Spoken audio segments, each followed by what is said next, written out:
So if your companies are based in the UK, I don't have any companies. Okay, well, just for a random person, like for us, for example, if our companies are based here and we move to Dubai, how long do we have to live there for it to be tax free? Yeah, I think a tax residency is like 180 days a year or something like this. But if it's a legal entity, I don't think. I know that they're bringing in a corporation tax, but that's only if you're doing business inside of Dubai. But let's say you had an online company which is based out of Dubai and you're making money online and the money is banked in Dubai. You don't owe the UK a fucking thing.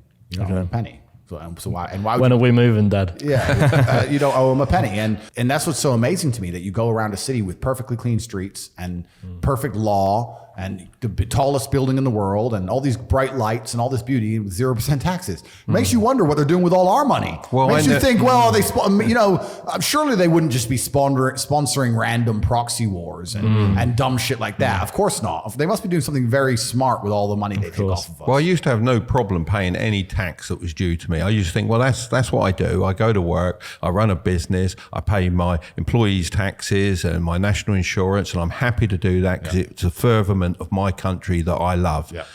I'm shifting. Yeah, well, I am shifting. And that's the problem. As patriotism breaks down, then the whole idea of paying tax just gets destroyed with it. And when a country is not prudent with its finances, like Western nations aren't, it pisses you off. You sit there and look at the dumb shit they're spending money on, and then they're coming along trying to take it all off us, and they're doing dumb shit with it. Like, I got asked last night on Piers about this nurse strike.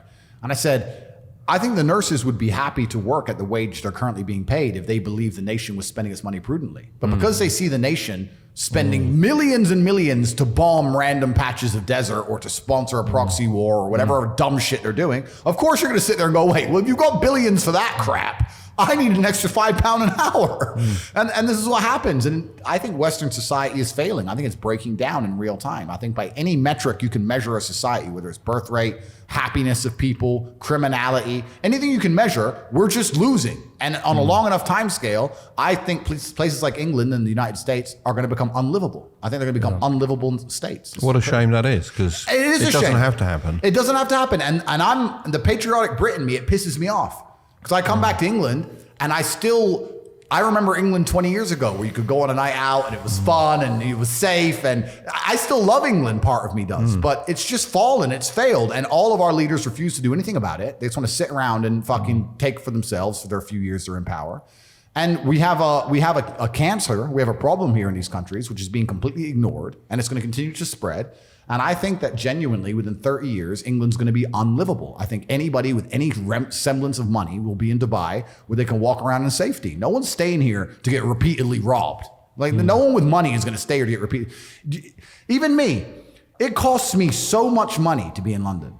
By the time I have my 5-man security team and hotels for everybody and stay somebody secure and an armored car and that, it costs me like 30 or 40,000 pounds a day to visit this city. Nuts. And there's nothing here. I can't even go for a drink in a club because there's going to be someone outside with a fucking blade. It's clown world. Especially with your watch on. It's clown world. It's clown world. You can't live in this city anymore unless you just want to be some mid-tier brokey. I don't want to be that guy.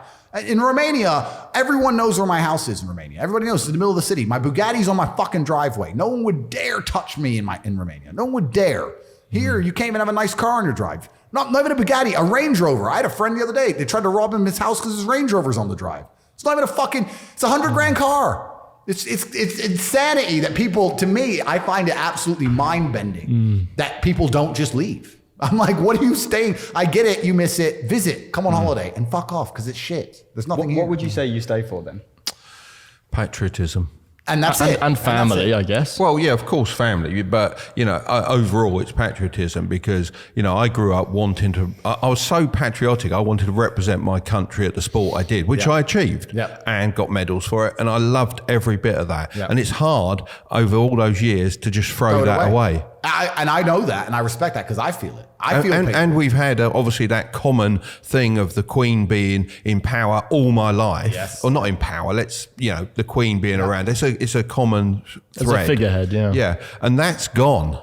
And that was big when the Queen died. Huge. When the Queen died, I said to Tristan, that is the last good thing about England now gone. That was the last unifying force. She was so universally respected, and now the royal family with all their fucking current garbage, they're losing credibility in real time. And It's a shame. It's a massive shame. And I agree with you. I'm a patriot too. I love the idea of England. I wish England could be a hospitable place to live. I even like the weather. When I landed here, I said to Tristan, it was raining and cold. I was like, I like this. Really? You get that feeling home feeling. Completely get cozy feeling that, you don't quite get in the desert. But it's just too many metrics in which it fails. And you just think, you know what? I have to make the smartest decision. I have to be as competitive as possible with my mindset and with my lifestyle. And even me as an individual, I know I'm competitive with money, and I know that I'll be more competitive the less money I give away. So you just end up going, okay, I'll move.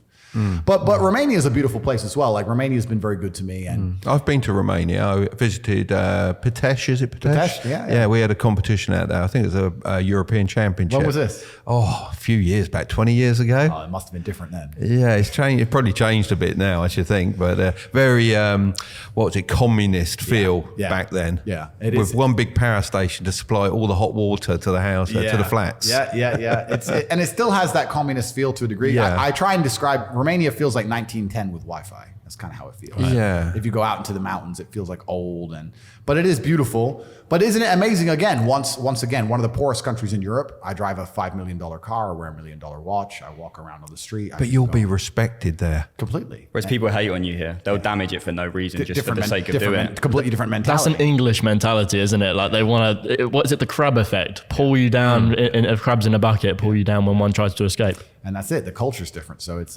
interesting. It's interesting. Yeah, it's strange, isn't it? You mentioned declining birth rates. Are you concerned about population collapse? Well, I think the Western nations are collapsed anyway. So population is going to be certainly a buzzword across the next 100 years. But Africa is taking over now. Africa is having huge population booms, and China owns Africa, and China's going to be the new superpower. So it's a changing of the guard, and it's actually interesting because I had this conversation with Tristan. As much as I complain about the Matrix and complain about how the media machines are controlled and they're lying to us, and the Western world is all a lie and the law is subjective.